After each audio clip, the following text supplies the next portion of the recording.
The White House is the most famous home on Earth, but behind its iconic walls lie incredible secrets. Here are the top 3 facts you probably didn't know. First, the White House you see today is actually a mid-century replica.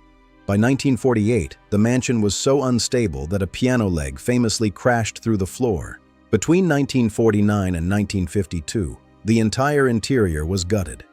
Only the original sandstone exterior shell remained standing, while a modern steel frame was built inside.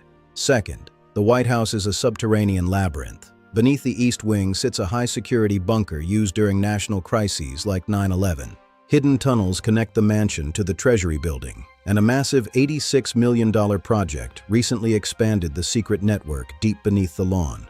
Finally, the opulent East Room was once a laundry room.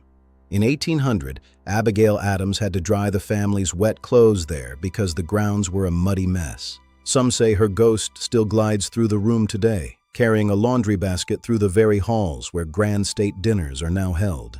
From steel skeletons to secret bunkers and ghostly laundry, the White House is full of wonders. Which secret was your favorite? Let us know.